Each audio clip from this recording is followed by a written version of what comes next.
Guaranteed LIC policy, fixed deposit, bonds, இது எல்லாமே government கிட்ட இருந்து வர்றது எல்லாமே பார்த்தீங்கன்னா இன்ஃப்ளேஷன் எவ்வளவோ அவ்வளோதான் கொடுப்பாங்க, இல்லை அதை விட கொஞ்சம் கம்மியாக கூட கொடுப்பாங்க. ஸோ பெட்டர் ஈல்டுக்காக ஜனங்க என்ன பண்ணுவாங்க, இந்த நைஸ் மொமெண்ட் இப்போ தான் ஸ்டார்ட் ஆகுது அப்படிங்கிறதான் வந்து நிறைய எக்ஸ்பர்ட் சொல்கிறது. ஸோ மிகப்பெரிய ஒரு ஷிஃப்ட் வந்து நடந்துக்கிட்டே இருக்குது. நம்ம 5%லேருந்து 53% வந்து நம்ம எப்போ போவோம்னு நினைக்கிறீங்க? அடுத்த 20 வருஷத்தில் 30 வருஷத்தில் வந்து இந்த மாற்றம் தொடர்ந்து நடந்துக்கிட்டே இருக்கும். ரிட்டையர்மெண்ட் லைஃப் ரொம்ப ஜாஸ்தியாகும் போது வந்து பிளானிங் ப்ராப்பராக வரும், கரெக்டாக. அது இந்தியாவில் இப்போ நடந்துகிட்டு இருக்கு.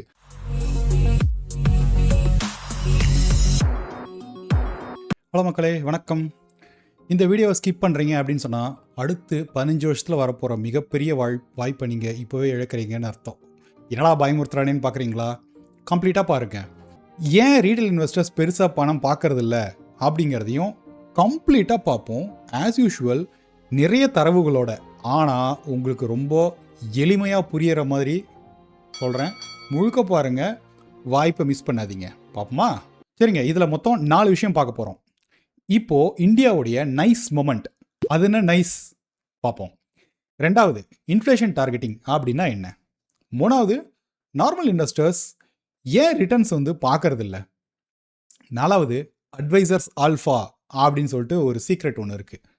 இந்த 4 விஷயத்தை பற்றியும் பார்ப்போம். இந்தியா இன்னைக்கு இருக்கிற ஸ்டேஜ் அமெரிக்காவுடைய 1980s இருந்த நைஸ் மொமெண்ட், அதுக்கு ஈக்குவேட் பண்ணுறாங்க நிறைய பேர். நைஸ்னா என்ன தெரியுமா?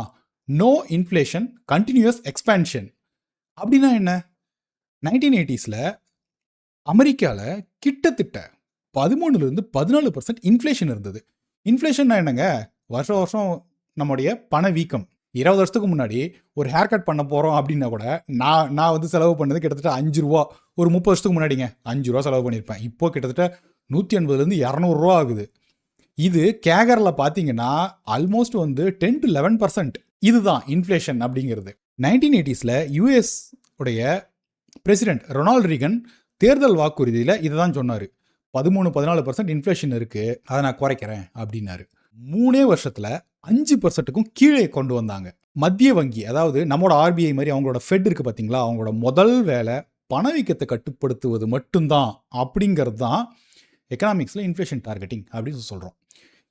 இதுக்கும் மியூச்சுவல் ஃபண்டுக்கும் என்னடா சம்பந்தம் அப்படின்னா, இந்த சார்ட் பாருங்க. யூஎஸ்ல மியூச்சுவல் ஃபண்ட்ஸ் எவ்வளோ நல்லா இருக்குன்னு நினைக்கிறீங்க? ஆல்மோஸ்ட் 1924 இருக்குது.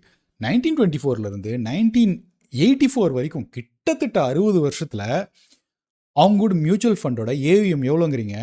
வெறும் $100 பில்லியன் கூட கிடையாது. ஆனால் இந்த இன்ஃப்ளேஷன் கண்ட்ரோல் செமையான இன்ஃப்ளெக்ஷன் பாயிண்டாக இருந்திருக்கு. 1984 1994 வரைக்கும் 10 வருஷத்தில் பாருங்கள், அந்த 100 பில்லியன் அப்படிங்கிறது கிட்டத்தட்ட 20 டைம்ஸ் இன்க்ரீஸ் ஆயிருக்கு.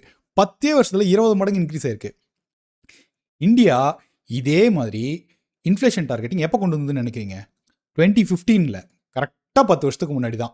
இந்த 10 வருஷத்தில் பார்த்தீங்கன்னா கிட்டத்தட்ட ஒரு 6 மடங்கு நம்ம வந்து இன்க்ரீஸ் ஆகிருக்கோம். அங்கே 20 மடங்கு இன்க்ரீஸ் ஆகிருக்கு.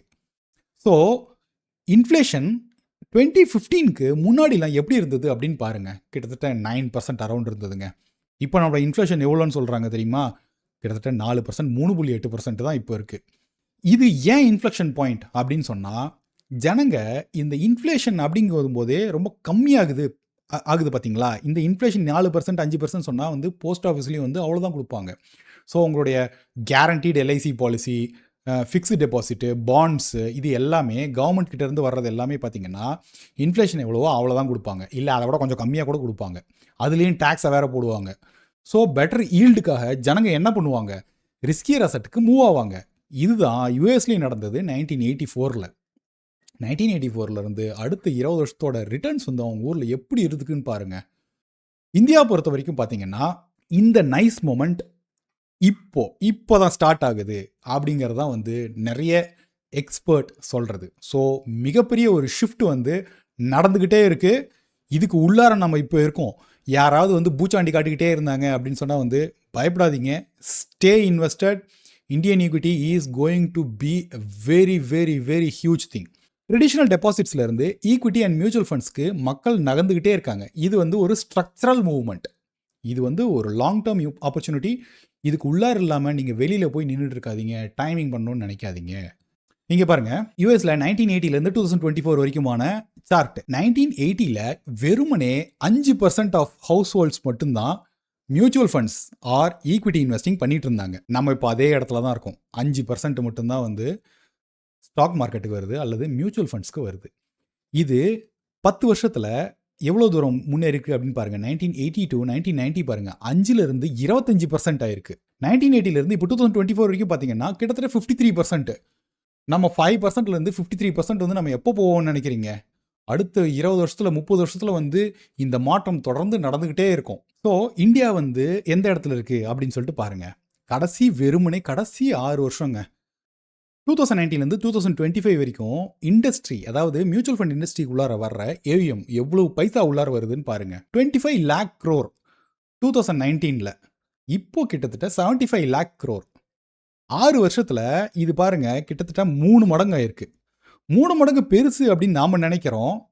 இல்லை, இது இன்னும் 20 மடங்கு ஆகும். 25 மல்டிப்ளைட் பை 20ன்னு போட்டுக்கோங்க.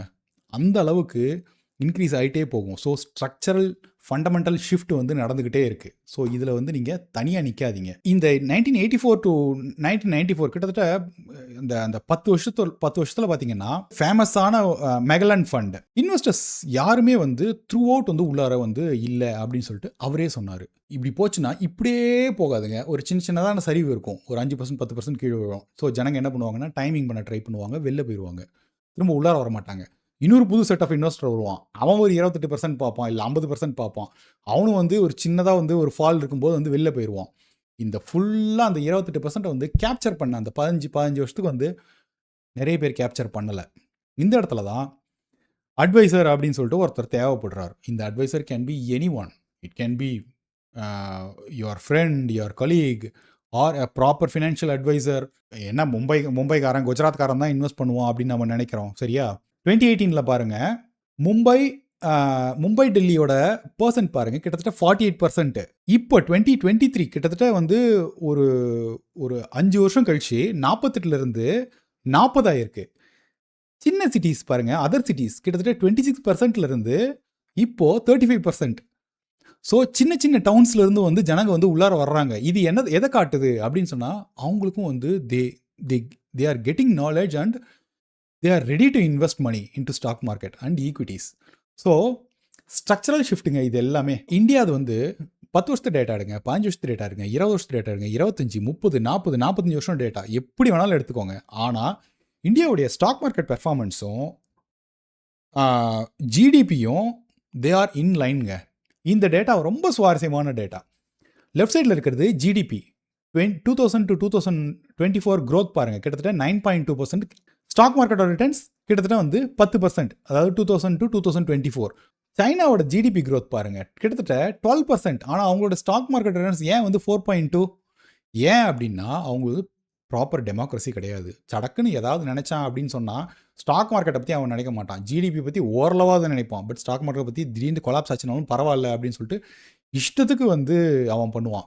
இப்போ இந்த அலிபாபா அதோட ஃபவுண்டர் வந்து ஜாக்மா என்னென்னலாம் பாடுபடுத்தினாங்க அப்படின்னு சொல்லிட்டு நம்ம ஒரு 2 years 3 years முன்னாடி பார்த்தோம். கரெக்டாக யாருமே வந்து ரொம்ப பெரிய ஆள் ஆகிடக்கூடாது அப்படின்னு சொல்லிட்டு அன்டெமோக்ராட்டிக் செட்டப் இருக்கும்பொழுது வந்து இதெல்லாம் நடக்குங்க.